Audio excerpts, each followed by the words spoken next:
I Hate Politics is a podcast dedicated to exploring a human activity we love to hate. We look at human life, culture, economics closest to us in our neighborhoods, workplaces, schools and streets, and in our local governments. Together, we'll explore how politics is central to getting things done in societies where we treasure diverse views and preferences. I'm Sunil Dasgupta. I've spent my life studying politics, and I know this. Unless we want to live in a dictatorship or a monarchy, we are stuck with politics. Politics is more than just Trump, Biden, or elections. It's how we fix potholes, make our streets safer, where we put our schools, and decide who goes to them. It's about coming together as a community. It's about us. Let's go find those stories. The Maryland General Assembly ended its 2021 session with historic new legislation on public safety.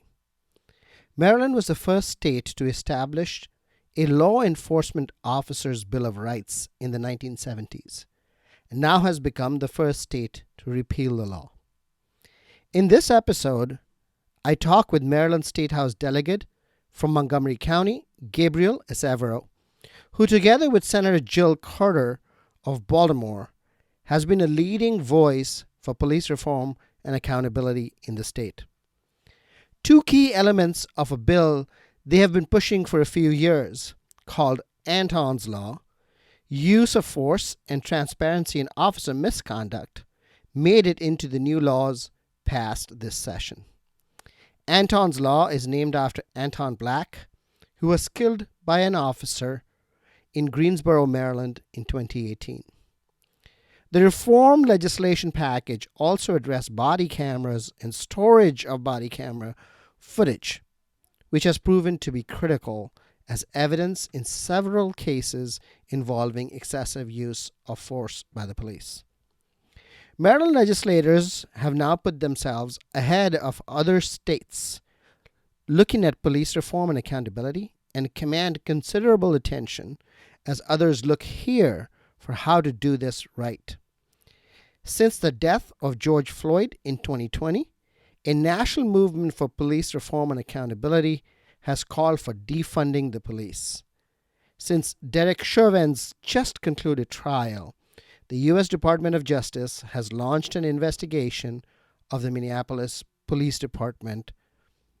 As expected, police officers and police departments resist the changes, but institutionally the big X factor is how the Maryland Police Training and Standards Commission, a body that sets training standards for the entire state, shapes the legislative language for implementation by police departments.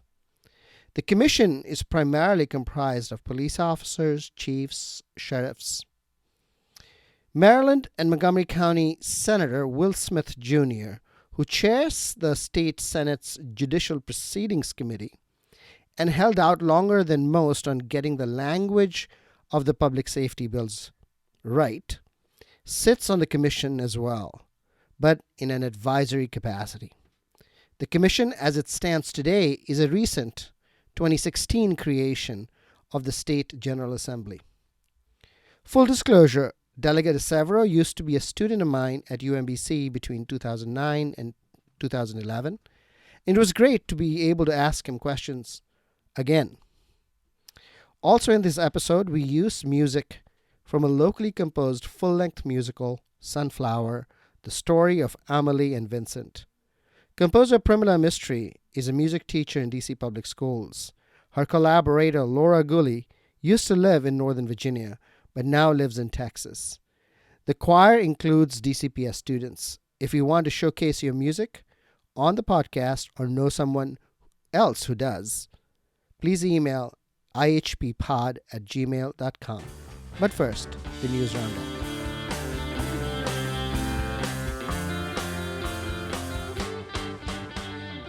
You may not know it, but it's election time for secondary students in Montgomery County Public Schools who elect the student member of the County Board of Education, also called the SMOB. This year, the contest is between two Richard Montgomery High School students, Henry Kay and Hannah O'Looney. Richard Montgomery seems to have something of a lock on the smart position and will provide 3 and 4 years, including the coming one. Campaigning this year has been more intense than in the past. Voting should be completed by Friday, April 23rd, and we should have results shortly thereafter. Worth noting that the student member is a full member of the board with voting rights on almost all matters. Because student members have tended to have progressive politics, some conservative residents in neighboring Howard County tried to strip the student member of voting powers there. They were unsuccessful. Since March 1st, 2021, Montgomery County Public Schools has been reopening buildings to larger and larger number of students, and this week of April 18th has been the largest return yet. If you're a student or a teacher listening and want to share your experience of return, you can send us a 30 to 45 second voice letter, email to ihppod@gmail.com. While comprehensive numbers are not yet available, anecdotally, West County schools are reporting higher numbers of returning students. Many schools are 75% back. In East County, however, the return percentages are much lower, some as low as 30. MCPS Superintendent Jack Smith has said that the school system has 1,200 students waitlisted for return. There's long been an east-west divide in the county in the resources available to schools, but an east-west pattern of return remains noteworthy regardless. A larger percentage of returnees in the West means that schools have to put fewer resources to continued online learning and to something MCPS calls support to virtual, which is a term it uses for students who go to school buildings but learn on Zoom from there. In East County schools, higher learn from home numbers means school resources are divided between online, in-person, and support to virtual learning models. This difference is showing up as frustration in East County student voices. On the eve of Earth Day 2021, about 40 climate activists showed up in front of Montgomery County Executive Office in Rockville demanding immediate climate action. This is what democracy looks like.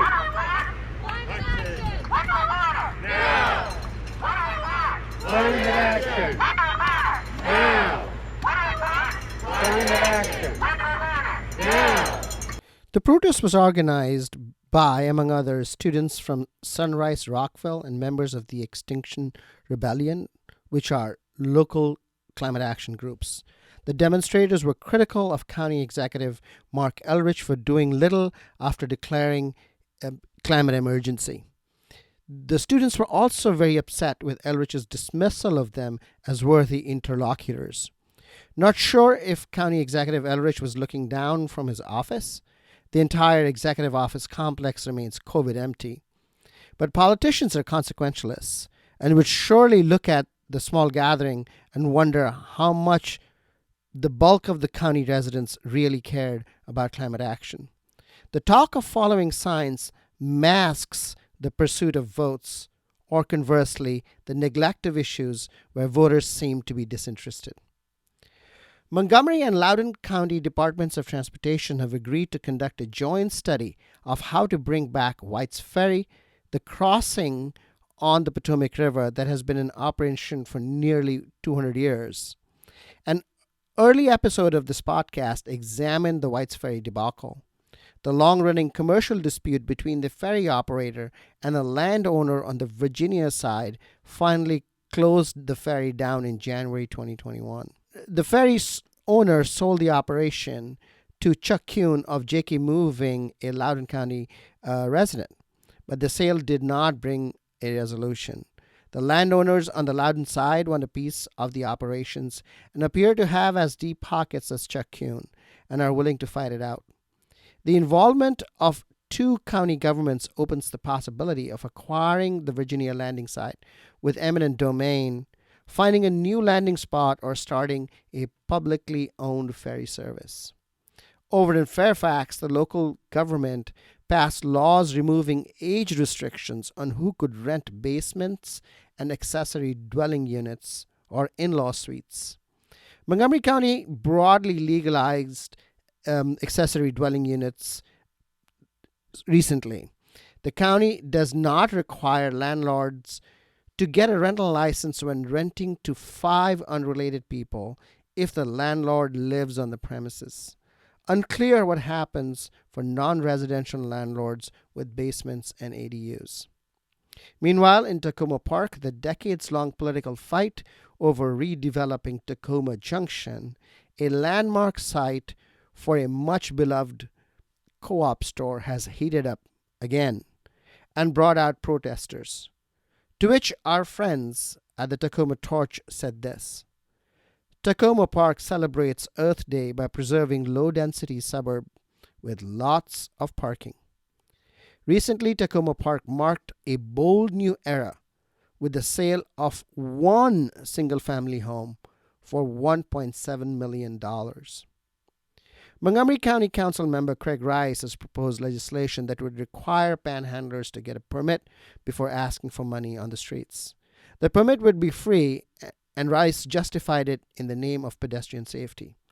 Having been to memorials for nearly all pedestrians who died on county streets in the last 3 years, I can say with some certainty that panhandlers are generally not who were killed. What this law really does is to make the already difficult lives of the poor even more difficult. The County Council will listen to testimony on the bill May 11th. You can sign up to speak. Darion Pollard, president of Montgomery College, has applied for a new job to be president of the Nevada State College. The Montgomery College presidency is one of the big 3 education jobs in the county. MCPS superintendent and the university's Shady Grove executive director are the other 2. If she decides to leave, the county will be filling 2 of 3 positions this year. I'll be back with Gabriel Acevero.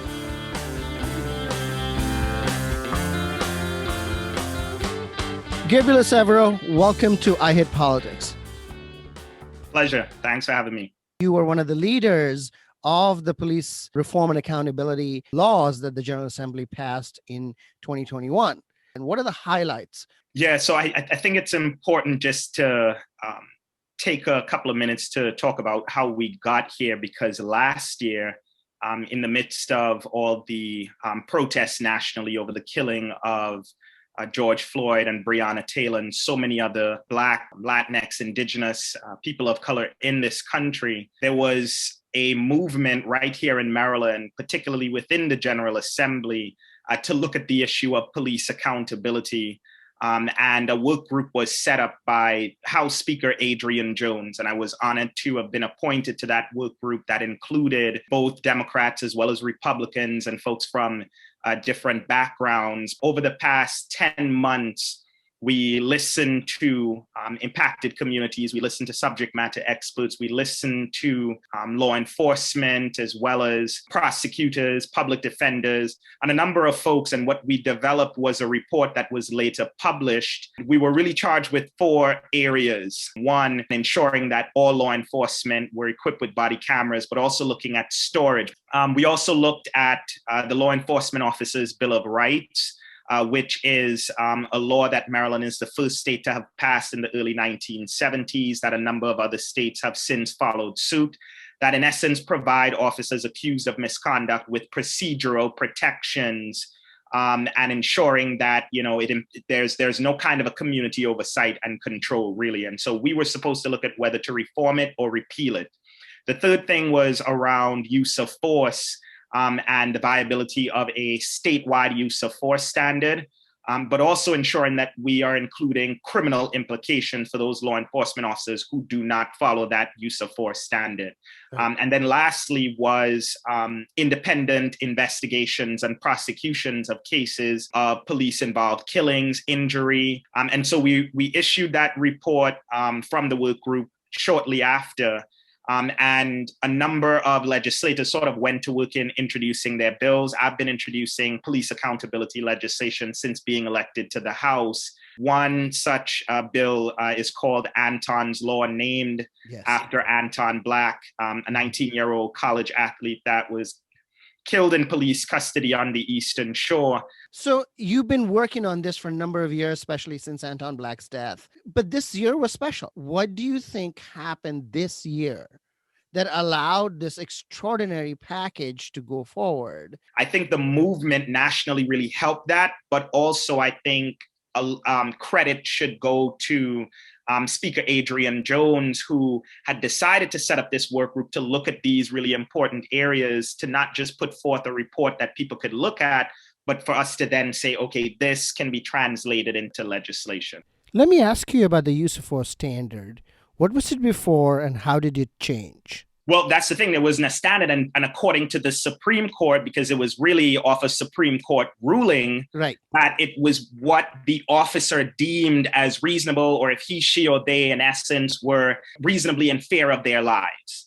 And the problem with that is that that's what a lot of officers used, right? You know, I feared for my life, so that's why I did this. You know, I saw him with a Skittles bag and I thought it was a gun and I feared for my life. And I did that. That was the standard before. And I wouldn't really call it a standard because what it was really based on Supreme Court ruling. What is it now? Justified. Is the force justifiable, but also is it proportionate? So that's a big change. What do you think will need to change in the training organization of police departments to bring that about? I'm of the belief that, you know, because we focus so much on like training whenever we see instances of police violence, and it just sort of takes away from, you know, really the deep structural work that we need to be doing. So for example, according to the statistics, you know, officers have received more firearm training than they have de-escalation training. Well, I'm not saying that there should be more firearm training. Whether it's de-escalation training or conflict resolution training or whatever training that you want, it's still training. And so how do you see police departments changing? Now that we've sort of created that framework, it's then the responsibility of agencies and the folks in charge of the training and hiring of officers to ensure that those individuals are not just aware, but trained. And that's the responsibility of police academies. It's also the responsibility, in my mind, of the Maryland Police Trainings and Standards Commission. It's the responsibility of the police chiefs. That's interesting. So there's a Maryland State Training and Standards Commission for the police?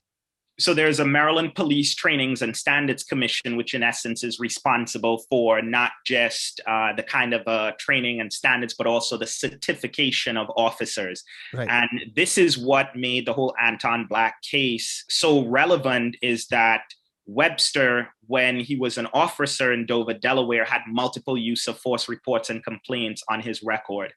The former police chief of Greensboro, police department in Greensboro, Maryland, intentionally withheld that information from Webster's background and did not provide it to the Maryland Police Trainings and Standards Commission in order for him to be certified. The Training and Standards Commission now, do they get to interpret essentially for the departments the new laws that you've passed? This is going to take the work of a number of agencies, from the Maryland State Police to the Maryland Police Trainings and Standards Commissions to local government, because we've done a good bit as well around body cameras, the establishment of police accountability boards. So it's going to be a good bit of folk. If you look at the membership of these kinds of groups, right, they are from the police, they are trained in the old school, you know, and they now have the ability to interpret your law. So what is the mechanism you have to monitor all these various agencies that are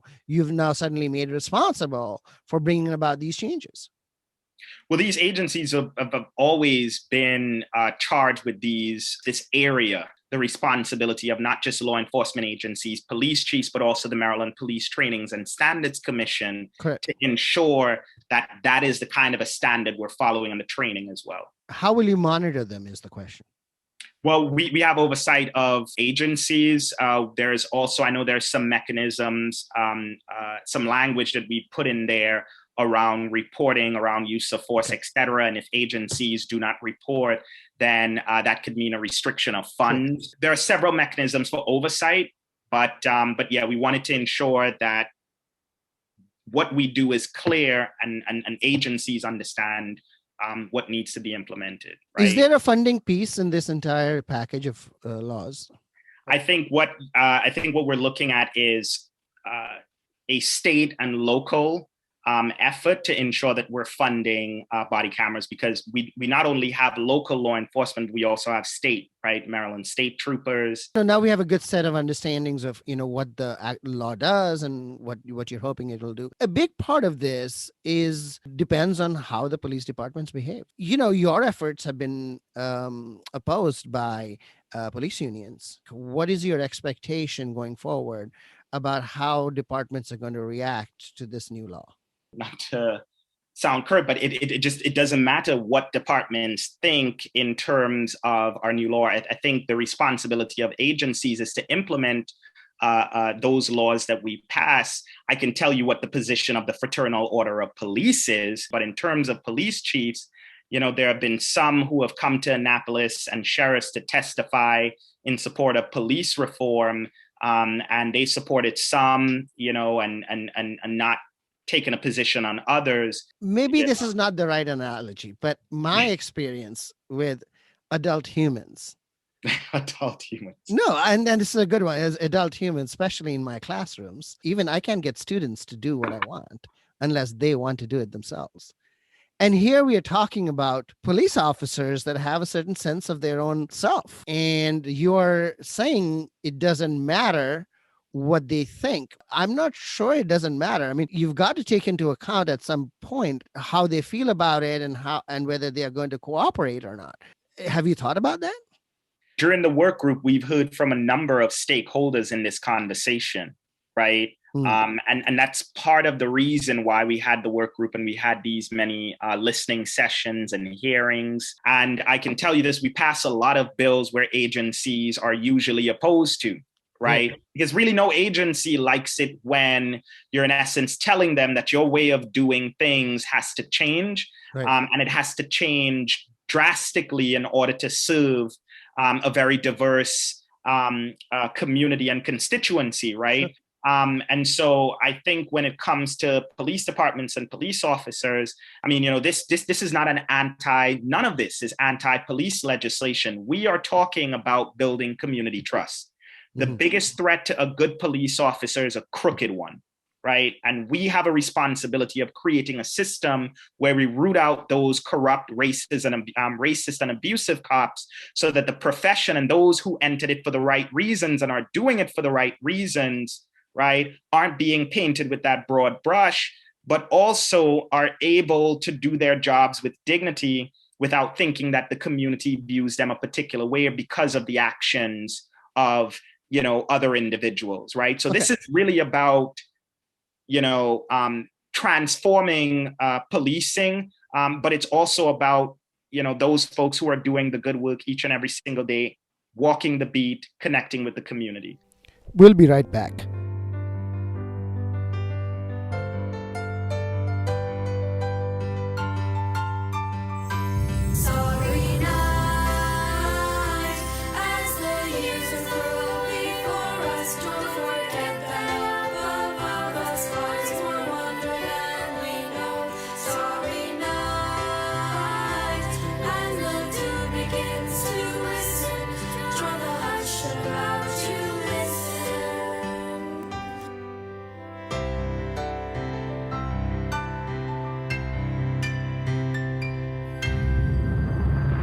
I've heard you speak to the teachers union and you are stirring. And so you're a great supporter of collective action and collective bargaining. But when it comes to police unions, you haven't taken that kindly. Conceptually, how do you draw a line between collective bargaining for some unions, but perhaps not the same way for police unions? What is the position that you take? The history of the labor movement, I mean, if you want to really be honest, the police was used as a tool against workers. If you look at the history of the labor movement, and used to brutalize, to break up strikes and worker rallies, etc. And I don't say that to sort of engender any kind of a hate for the police, but I say that because it's important for the labor movement to understand their history and what role they should be playing in this whole issue around police accountability. And that is, if you're about social justice, if you're about economic justice, and you're saying that economic justice is racial justice, right? You have to care also about what happens to Black and brown workers when they leave the workplace and they return to their communities, right? Michael Brown earlier was shot and killed and left in the street for hours. His mother at work didn't even know. Michael Brown's mother was a unionized grocer, a member of UFCW, right? And we see how this issue is connected to workers, to Black workers, but also to people who are impacted by police violence, right? You can't care about me as a worker, and then when I leave my workplace and I go home and I'm being brutalized, or my son being killed in the street and left for dead for hours, I am impacted by that as a worker, as a mother, as a Black person living in America, right? Sure. And so that is the role that the labor movement should play. And so I am not opposed to any union, because I think unions play a role in advocating for their members.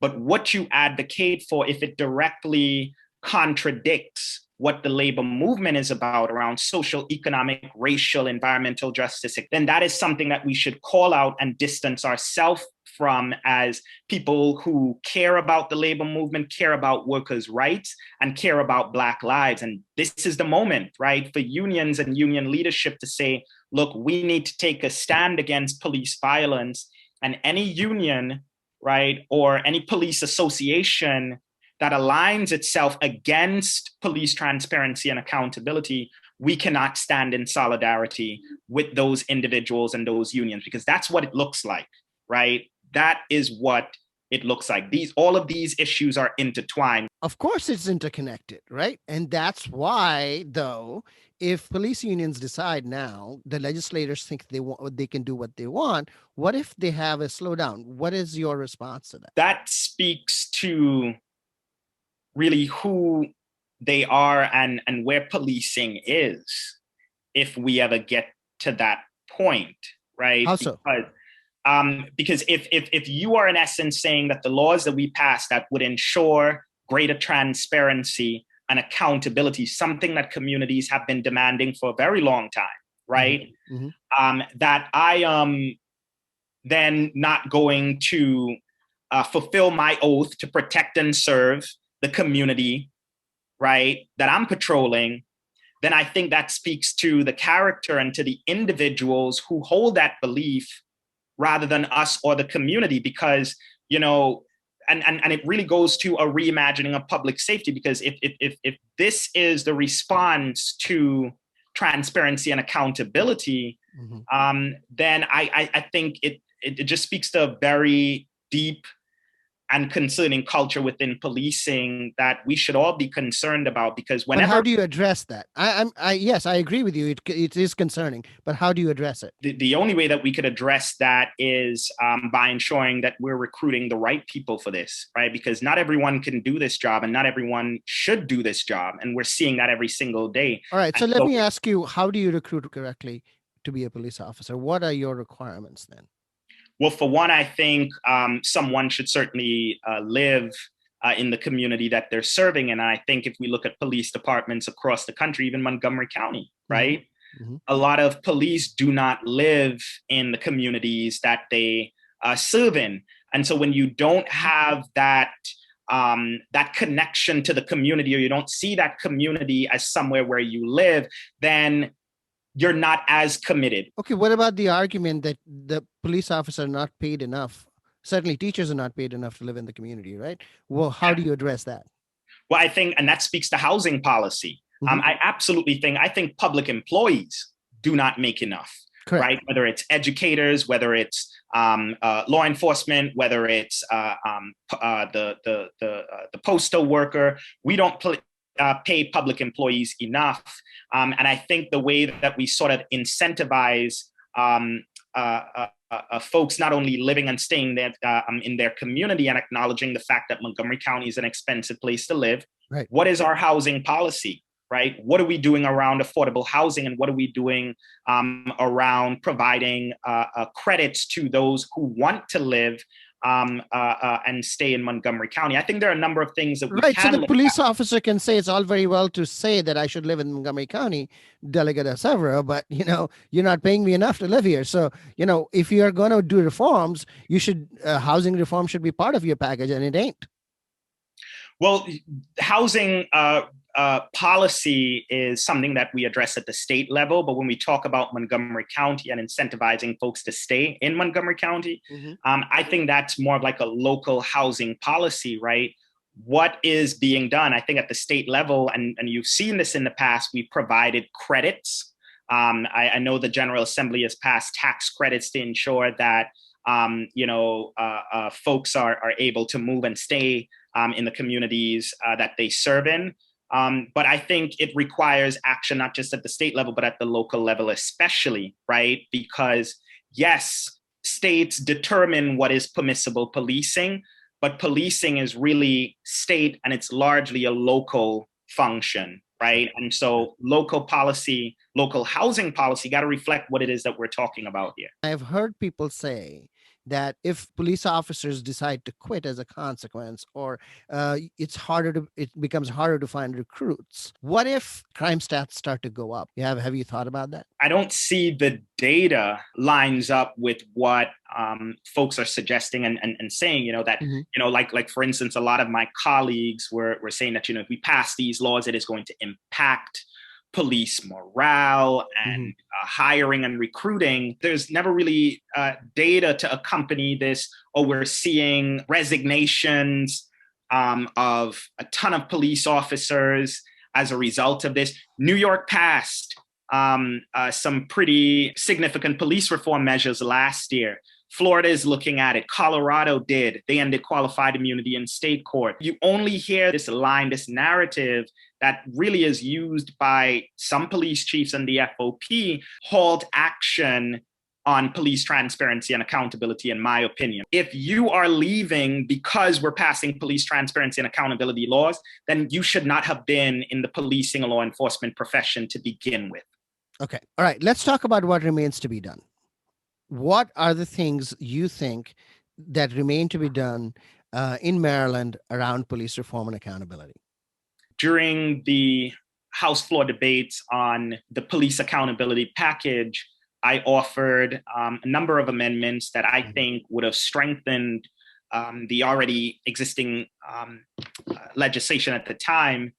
And while those amendments didn't make it in, and these were issues that I was raising on the House work group since last year, I think it provides us with sort of like a roadmap to what it is that we still need to do. And that is, one, we need to address community oversight and control.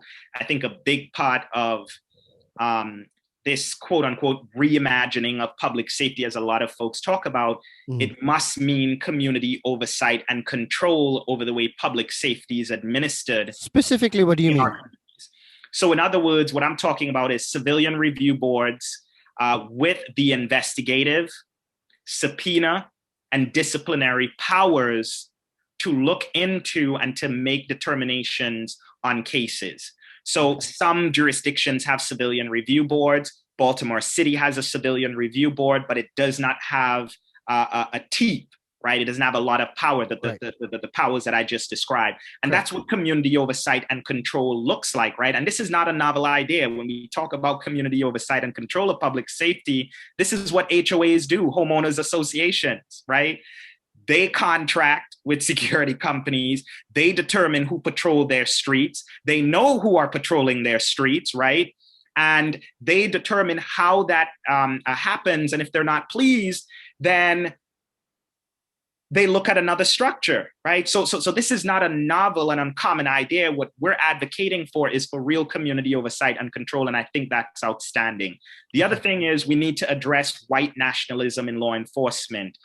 Congressman Jamie Raskin from the 8th Congressional District is the chair of the Subcommittee on Civil Rights and Civil Liberties. And recently, as in last year, he released an unredacted FBI assessment on white supremacy and white nationalism in law enforcement in the United States. And it was a very, very, very troubling report. Not only did the report say that white nationalism is present within US law enforcement, but it is rampant. It has the potential to create a greater division between law enforcement and community because of racialized policing. If we don't address it, then that could mean that we're looking at a huge problem in the near future. And there were a couple of recommendations on what needed to be done at the federal level.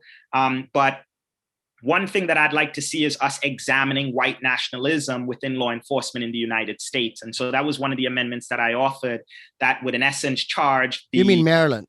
Correct. The Attorney General and the state police to not only look at, but to then report back to the General Assembly, to specific committees on the extent, so then that could inform what kind of a legislation that we need. Do you have any sense of how widespread the problem is in Maryland of white supremacy in the police?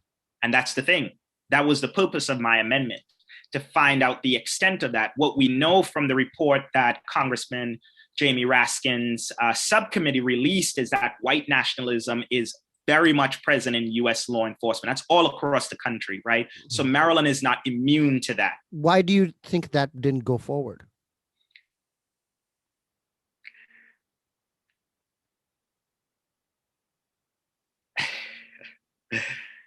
Politics. Yeah, but we all like to hate politics, right? That's the entire I mean, there's really no other way to look at it, because this was— But what about politics? This is an issue that I raised on the work group last year.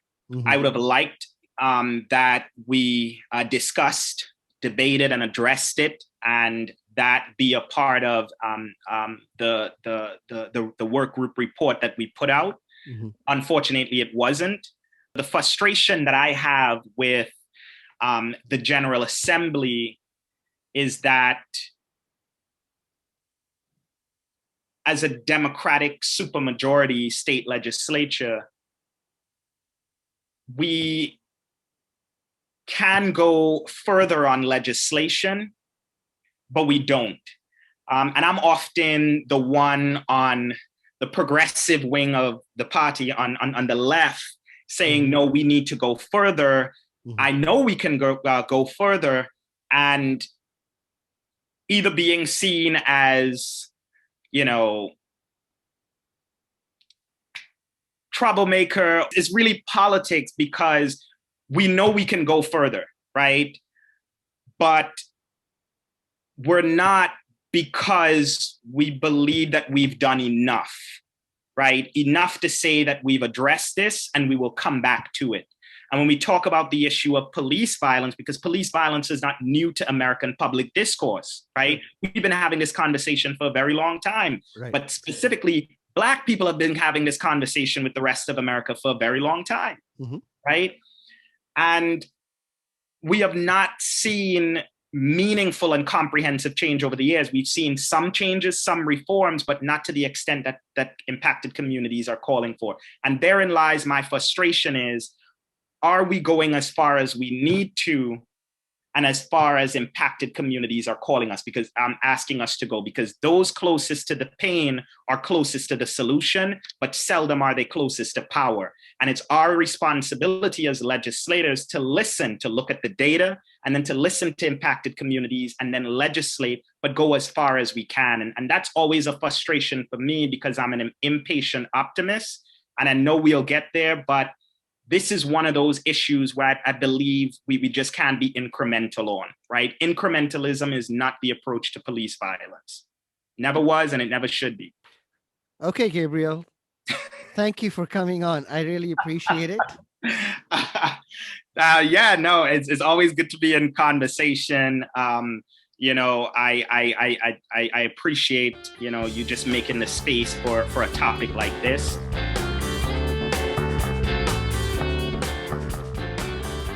What lessons can we draw from my conversation with Gabriel Acevero? First, the demand for police reform has been a long and spirited one. The killings of George Floyd and Breonna Taylor ignited a national movement. But the comparative question here is really why Maryland and not another state? One answer lies in the rapid change of leadership that occurred in the General Assembly in 2019 and 2020. In April 2019, the longtime Speaker of the Maryland House of Delegates, Mike Bush, died and was replaced by Adrienne Jones, the first African American woman to be elected to that position. Over in the Senate, longtime President Mike Miller passed away in January 2020, and Bill Ferguson, a young Democrat born in Silver Spring but representing Baltimore City, became the new Senate president. Several downstream changes followed. Speaker Jones created a work group to look at police reforms that would form the basis of the new legislative package. Without the preparatory work of the work group, the new legislation would have been unlikely, or at least unlikely in 2021. Second, two key elements of the new reforms: use of force standard and transparency in officer misconduct were part of Anton's law, a bill Gabriel Acevero had worked on since 2018. Acevero, together with Anton's law co-sponsor Senator Jill Carter, joined the legislative work group on public safety. Carter became the chair.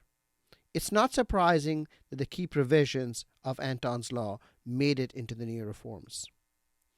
Third, the Maryland Police Training and Standards Commission, a body comprised primarily of police officers, chiefs, sheriffs, has the ability to interpret the new legislative language into actionable training and standards for state police departments. How new standards and training will emerge is unclear.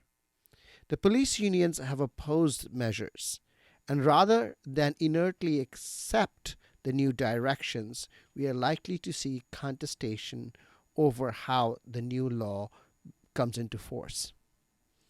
Lastly, police reforms are work in progress.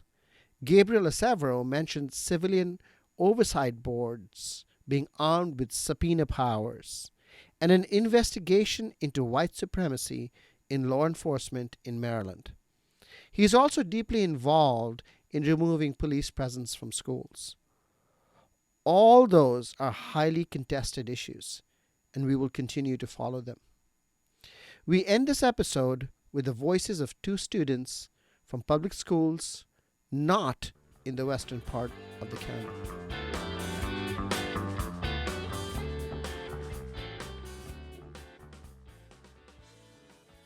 Can you introduce yourself, please? I'm Jude. And what's your school situation right now? I just went back to in-person. What grade are you in? 8th grade. How often do you go to school? Every school day except for Wednesday on every other week. And what surprised you most about going back to school? The schedule for dismissing things. How come that was surprising? Because if you walk or ride a car, you're supposed to go last. Huh.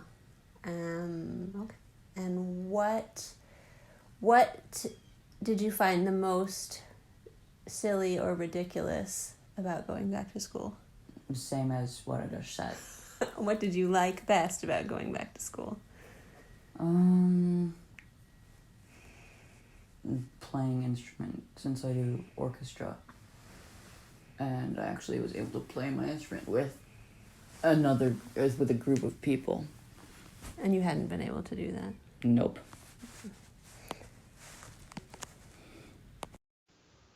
I would just say that, like, it was very disorganized in that they didn't really have a plan for what they were doing. And, for example, we were supposed to have this recess for, like, 15 minutes, and all it was sitting or standing on pavement, not being allowed to move for 20 minutes. And that was it, and everyone was sort of laughing to themselves about how ridiculous it was.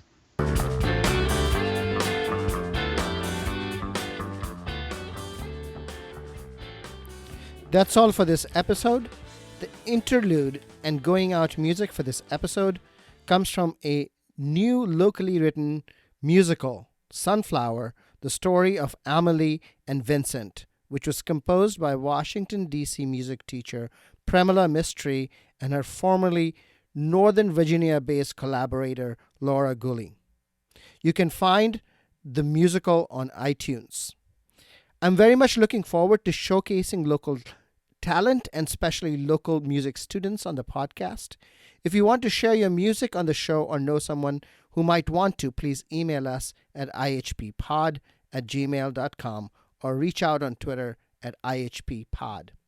I hope you will subscribe and share the podcast as we bring you stories about politics close to you and your home. See you next time. Everyone loves a hero. Vincent van Gogh, is that for me? Even though his life ended tragically, he painted life with colors, humbly and creatively. And most of all, his painting inspired me. Everyone loves a hero, someone strong, someone brave, someone to look up to and save the day. I used to think that heroes meant a lot of friends and praise. They don't fail, they don't cry. I didn't know that maybe even I can be the hero I want to see. There's someone strong and someone kind.